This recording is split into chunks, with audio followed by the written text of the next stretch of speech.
Welcome everyone to a Tuesday Newsday with me and Sinzar. Hey Sinzar. How's it going? It's good. It's good. I'm a bit, mystified here because before the recording, you were saying how this is a good week, and I was like, "Wow, this is such a lackluster week." So this is going to be very, very interesting to see why I am wrong, because obviously I'm wrong. Surprise, surprise. Yes. Nobody is surprised. Like literally nobody is surprised. Okay. But should we maybe then kick it off with the banner, right? Okay. So there is one unit on this banner that I have heard a lot about in conjunction with Dragoons, which is Ricard and Wyvern? Yes. So Yeah, he's a Windlock Dragoon. Basically almost the same as Kane. He is true dual wield instead of double hand. But yeah, he's a Windlock Dragoon. He jumps, and that is literally it. He jumps. But I heard that he improves other Dragoons, or am I wrong here? Yes, that is correct. His STMR is a helm that adds 30x to jumps. His card is it adds 40x to jumps. So that is 70x modifier to all Dragoons that wear both of these. And this is just the start of like the Dragoon power-ups, because Kimari and Riku in the future do the same thing, and all of these work together to make Dragoons like just Omega powerful burst damage. Really? Oh, I love this. Now this is making me excited. So as a Roberta fanboy deluxe, I definitely want Ricard then, right? Yes. So at EX3 with Whale Gear, Roberta with Ricard's card and STMR will do basically identical damage to Knights of Grandchild. Identical. They will while being, elementally fully flexible. While being elementally flexible and bringing her entire support kit at the same time to the party. Holy shit. Okay. Well, yes, I mean, now, I have no Lapis though. Oh, that's a problem. But in the future, as we also get Kimari and Riku's gear as well, Roberta and all the other Dragoons are going to keep going higher and higher and higher. Wow. But okay, so first of all, the card, like this is a Final Fantasy II mainline game, so this card will eventually be added to the card purchase pool, right? The premium ticket thing. Probably, but I would assume that's going to be distant future, but probably at some point, yes. Yeah. So there, I'm just thinking, there's a second chance for me to get this in some way at least, right? Yes. Wow, I would really want to pull this unit. So unfortunately, it's the Final Fantasy II banner, so it's a double envy banner, right? Yes. But before we go to the other unit, so Ricard is really like a must pull for starting the new Dragoon meta, it sounds like, right? To get this superpower. If you plan to go heavy on Dragoons, then yes, you're going to want Ricard, or you're going to want a copy of Ricard per Dragoon on the team. If you want to go all in. Yeah, and if you really want to go all in, you got to pull the future Riku and Kimari as well. So it can certainly get very expensive to keep chasing this Dragoon meta. But if you decide to do so, it's very powerful. Wow.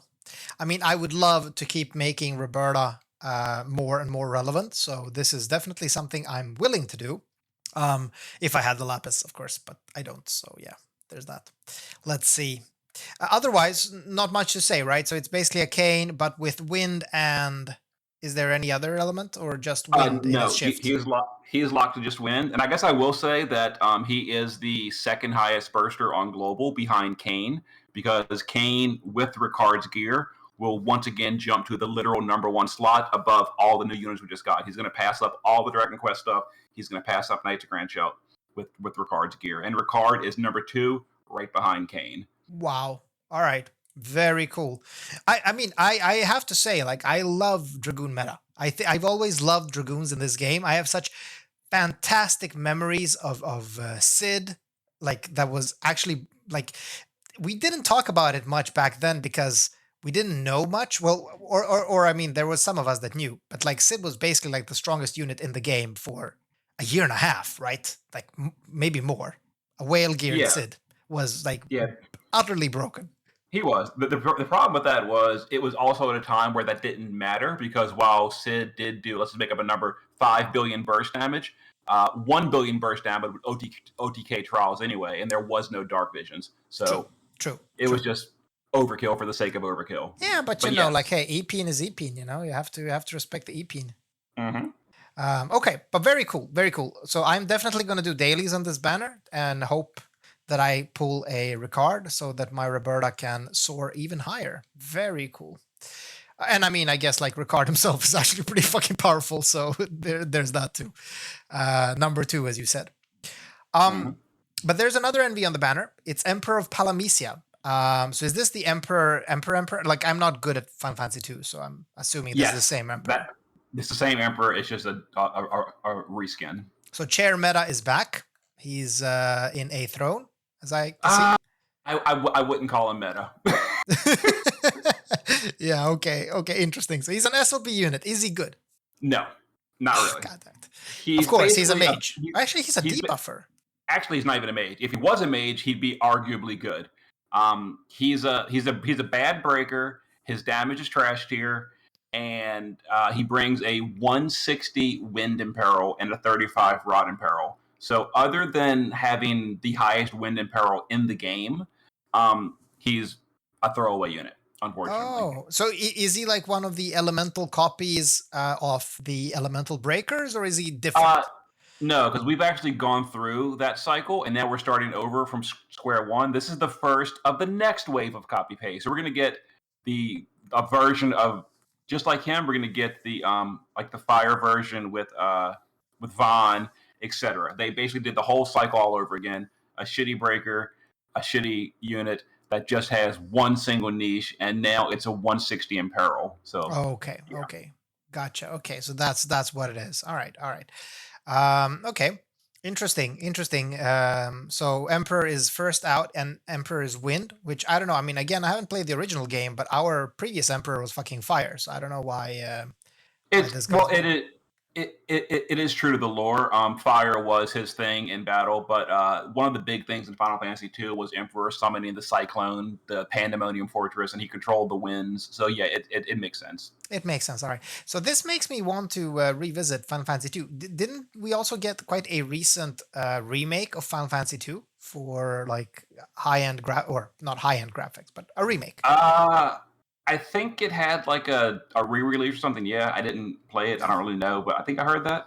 Might check it out. Okay, interesting. All right, so Emperor is basically bad breaker, but with a big dick wind imperil. What are is Bulwark still our best wind support unit? Bulwark or Bart or Mermaid Freeze are all pretty much identical. They all do 45% amp. Right, and then you'd pair them with Emperor to do some lackluster damage and also a bigger imperil, right? Yeah. The thing I was really expecting global, I don't know why I expected this, was for them to boost his breaks to the global meta of 90%, but they didn't, so yeah. So what is he at, like 87, 88? He's at 88 on his Magnus, 89 on his SLB for Spirit only, so single stat break. Okay. Well 89, he breaks the other stats too, but at lower percentages. Right, and I mean 89, of course, yeah, it's not meta. 90 is meta, but he might be worth bringing over like Luis or Lightning, given his big imperil, right? He could be, and the big reason is he also does Rod Imperil, the 35%. So exactly. I guess I'm maybe being harsh saying he's useless because he probably is going to be showing up pretty often on like the mage stages where you're bringing all mages and you want that Rod Imperil, because you don't really want to bring like Aerith or Realm. So bringing Emperor can be, worth it. Yeah, definitely. I mean, again, big imperil. Big imperil for wind as well. If it's a wind stage, would probably make him a best in slot for that type of team, I would say. Mm-hmm. Okay, yeah. Interesting. And then finally, we also get an NVA. So Guy is getting upgraded to and isn't Guy a 4-star? He is, right? A 3-star. 3-star even. Okay. So is Guy good? He's functional. He's a physical tank, but like he's one of another tank. What's happening in this game? Exactly. He's basically a bonus unit for the week, and then you'll never use him again. Oh, okay. Shame. Nothing good to say about STMRs or TMRs or anything. Yes. No, the STMR is amazing. You want to make as many of these STMRs as you can. So if you have like 12 copies of Guy, don't make an EX3. Make 3 STMRs. Oh shit. Yeah. Okay. So 100% HP. There's 500 attack and defense for FF2 units, and 75% magic and physical human killer. Okay. This is a very decent STMR. The 100% HP and the killer works for everybody, so Exactly. that is universal. Yeah. And it has 45 attacks. It's like, yeah, it's like it's not a super high attack on it, but it's definitely good enough when you're gearing for human killer. This could be best in slot for your build, given well, depending on the unit. And for tanks as well, 55 defense and 100% HP. That's really good. Wow, okay. Yeah, great tip, actually. Thank you for saying that. So don't go like EX3 with Guy. Just make as many copies of his STMR instead. Is he pullable from the friend summons? No, he's a normal unit that is just a 3-star gotcha unit, but he is in the purged pool, which means you have not been able to pull him for the past 3 years. Except from the old style EX tickets, is the only way you could have gotten a guy. Yeah. But when these units get Neovisions awakened, they get re-added to the general pool. So you'll start getting guys in your normal pools from now on as well. Yeah, I guess I have 0 guys because I've been just auto merging. So I'm guessing, like I have probably one with 100% TMR or something. Let's see. Okay, but that's good. Very good highlight there on the STMR. People keep in mind. We didn't say much about the cards. Maybe there's not much to say. They seem to be very standard fare. Or, well, I mean, we didn't talk about Ricard's card, right? Well, that card, but are you overlooking the most important thing of the entire week? Oh yeah, it's I'm gonna step on you, Fina card. Yes. Okay, what is this? A Dazzling Demon card. It's an exchange ticket. Oh, it's the best card we've ever gotten. So wait. So it's one of those where you go to step 6 on. Oh, it's one of those. It's a GLEX card, step 6 on the step up, right? And what is this card? So broken.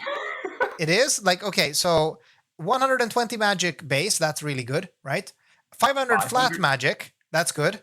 2 killers, insects and aquatics, 100%, and MP consumed by abilities, 50%. Is this a lightning STMR as well? Yes. And full and 200% TDH? And you missed the 100% magic as well. Also the MP stuff. It's base MP, flat MP, and 100% MP and MP reduction. And that's going to be a big deal in the future because the way the game hey, this is going to make Olivera OP. What the fuck? Olivera, Roberta, Ibarra, Yigni, basically all the mages that are Brave Exvius, it's amazing for. And even for the non-Brave Exvius mages, like Angela and stuff, this is still amazing for. But I mean, this is a must-have. Like, imagine how powerful this is for Roberta that has a hard time gearing for TDH, will now get free 200% TDH with this card, alongside with all the other juicy bonuses. It's like, this is amazing. Yes, this card is absolutely insane. Completely insane. Okay, wow. So now this game is slowly becoming true pay to win. Because like if I wanted this card, I would have to shell out a lot of lapis, right? 28,000 lapis. Holy. So that's what you were saying before. Like I'm going to be at least 28,000 lapis short. Now I know what you meant. You're going all in for this card, right? And I'm assuming this step up ends before we get the rewards from the Vision World, right? Probably. No, it shouldn't because Vision World. Okay, so let's do the math. So Vision World is still open next week, right? Then 2 weeks. So it will be closed. Right. That sucks. So I will not have at least the 10k lapis to help me on this step up. And I mean, buying 28k lapis, that's a lot of money. That's definitely not something I'm going to do. But wow, like this is one of those. This is a one-time opportunity to get this card. And it is absolutely broken. Really good card. Wow. Okay, now I'm feeling bad. Like this is the type of stuff that gives me anxiety. Like now I feel like buying lapis, but the thing is, again, buying 28k lapis, that's not something you do like on a whim. It's still pretty expensive. Can someone in chat tell me how much 28k lapis costs in dollars? Because like I think it's, if you just buy it directly for USD, I think it's 18,000 per $100. So it's something like $175. USD. Holy shit! Yeah, that's too much money. Oh my god, I could buy so much ice cream for $170. Like it's crazy. Okay, but all right. Listen, I need to move on because otherwise I'm just gonna be tempted to spend money. So we have an event, Nightmare of Castle Palamecia. Is that a Mog King? It's a Mog King, yes. Right. Anything worth mentioning? We are getting a guy at least, so there's that. But anything like of the gear that's worth mentioning? I mean, not really. The gear is like whatever. Someone in chat earlier, I think it was Necro Baby or someone did mention that the spear can give anyone a 130 Thunder Imperil, so it could be useful in a support unit or something. That's good. So That's good. I did see that. I was thinking of Sakura myself, but the thing is, it's not going to be part of any multicast, so it's still going to suck. But we're going to get back to the whole Imperil thing soon that we're going to talk about. Yeah, there is a Grandis. Wait, there's a Grandis materia in this event actually called Hellfire. yeah, it's interesting. It's a really low modifier, so you're not going to use it. But is it at least a good Imperil? Like, is it? It's either 120 or 130 fire imperil. I forget the exact amount. Actually, it's right here. It's 120%. It's 120 fire imperil AoE. Not super bad, I guess, right? And the damage is 48x. So it's like the same thing as casting Farega. Right. And then we're getting a Chronicle Battle. Captain, this is a true Chronicle Battle, right? The 10 levels, yes. And you get 1k lapis from it. Yeah. Yeah. Anything worth mentioning here? I guess this is the Firion's bow upgrade, right? Yeah, this is Firion's Chronicle. This is like the final bit of the Firion puzzle if you really want to use him. So, where's Shadow Walker at? Yeah. But wait, you still need like all the materia from this banner too, right? Because there's some flat attack materia for Final Fantasy 2 units here, so. Yeah, so Ricard's TMR, Guy's STMR, and Firion's bow is an additional 2,000 attack power for Firion and 50 LB damage over what he has today. Right. So he might actually be decent. Or I heard he's becoming pretty strong, right? He is good. With all the power-ups, and if Return Fiend is on the party, he did slightly higher damage than Knights of Grandshout on JP, but Global buffed Knights of Grandshout, so he won't pass Knights of Grandshout even with all in for Firion. And Knights of Grandshout is already power crept by Dragon Quest, and Dragon Quest is already power crept by Kane and Ricard with the new gear. So yeah. Right. Okay. So but still strong unit, right? And I mean, Firion isn't element locked either, right? He's not. Correct. Which is quite nice. That could be like, I mean, if you luck out, like all you need is literally one Ricard, because the guy you're gonna get in some way, right? We're probably gonna get at least a guy STMR usually in the Mog shop. So yeah, we are. So if you pull a Ricard, you're gonna get a elemental-less non-SLB bullshit unit. That actually does very decent damage, right? Yeah, just keep in mind that for his good damage, he kind of needs Return Fina because of the bow and peril he's going to need. Who is the second strongest source of bow? Is that like, does Kaito have bow? In Clash of Wills, he does, not outside of Clash of Wills. Right. Firion himself does bow and peril, but the problem is because of the modifier boost and the stacking, and his bow and peril is on the wrong form LB. So you got to use the shift form, use his modifier boost, go to the base form, use the base form LB. It's a stacking LB. It'll reset the shift. It doesn't work. So he can't do his own bow and peril. Oh, okay. Yeah. I remember somebody telling me about this. Okay, well, that's good. I mean, for all those like 3 Firion fans out there in the world, congratulations. So we're also getting like the Rainbow Hooded Man is back again for the 15th time. Actually, it's not the 15th time because he comes back every anniversary, and this is what, the 6th, 7th? For Global, I think 6th, I think. 6th, all right. Yeah. It seems to be some type of a challenge event where we're going to get some type of trash item if we fight him, I think. Yeah, this it's a little weird. It says it fills morale gauge at the start of the battle, not at the start of the turn. I missed that. Okay, yeah. Yeah, so that means it's only a one-time per battle effect. So I'm assuming that means it's a really huge boost to morale to start off. So like you'd start at like 120% instead of 90. I don't know. I'm just making up. Gear from this type of event has always been absolute garbage, though. Like. I think like it's 50 morale at the start of battle. That's what I'm guessing. That is also quite possible. It could be. In that case, it's worthless. Yeah. Well, it would be nice if it's like 1,000, for instance, or something like that. That would be nice.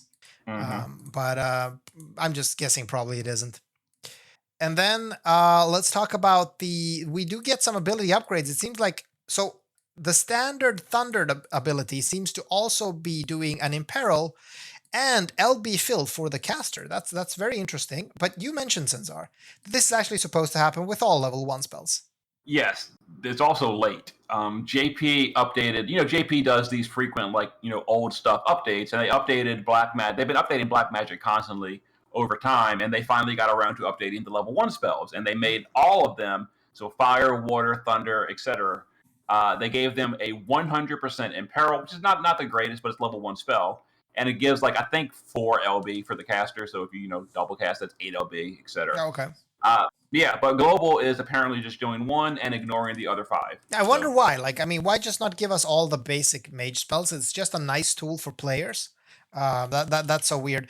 And now my question is: Does Sakura, Sage of Thunder Sakura, have Thunder in her spell list? I don't think she has, actually. No, she only has Thandaja and Thandaga. She's supposed to have Burst in her spell list, which is 135 Imperil. But we know this company, they put in effort to remove content. So Sakura doesn't have Burst, which would make too much sense for her to have Burst. It would, because it would be so much better unit. That was one of the things I was struggling with in this to cap this Vision World, or but just get a party together, is Sakura is so hard to put in because of that lack of Imperil, and I don't have Esther or any of the Dragon Quest units. So if she had that, she would be so much more useful as a unit.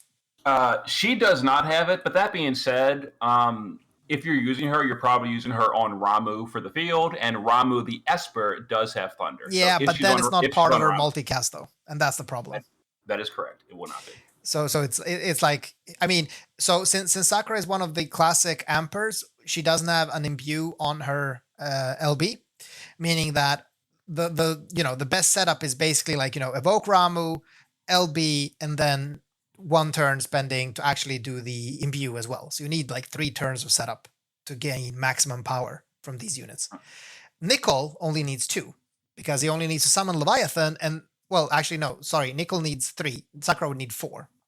Because Nickel can summon Leviathan, he can use the LB, and then he can multicast Flood together with his imbue.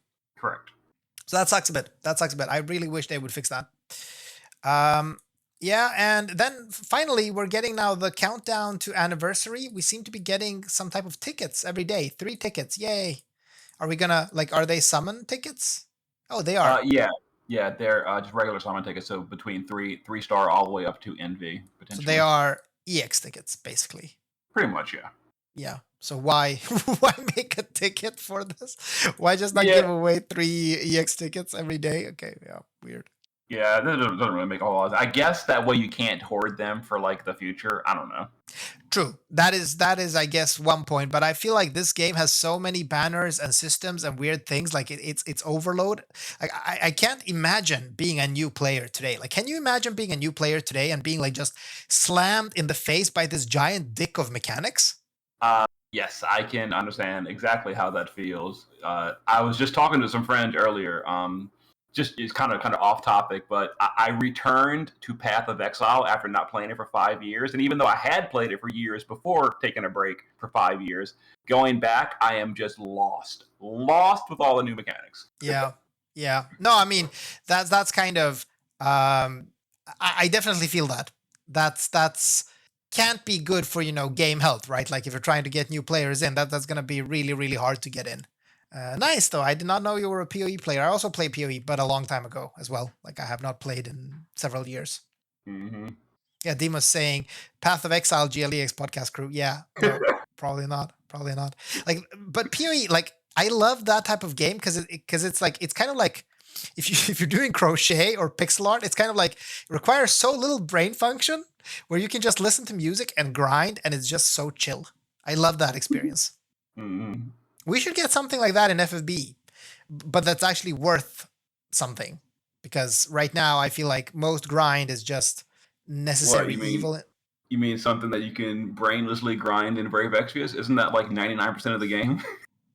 Well, yes. No, I mean, you're right, but I'm also hoping for something, so the thing about PoE is that, during a season, you're grinding to get something, you're grinding to get something permanent, and I would say, or for that season, that's actually in a way useful. Whereas nowadays, when we have item world, we're grinding item world for the weapons we have, but there's no, I don't know, there's no holy grail. Like imagine if there was like a 1/1,000,000th of a chance to get like a 100 flat attack on a weapon in item world, and you can just do item world all day. Like that would probably be something I would just be doing while watching shows, listening to stuff.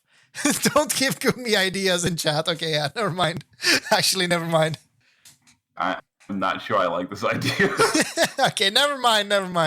Gumi, you heard nothing. Let's not kid ourselves. Gumi isn't listening. Okay, but I guess very interesting banner. So I went from unhyped to anxious. Anxious because I really feel like I want Ricard, and I really, really fucking feel like I want that card. Holy shit, that's a good card.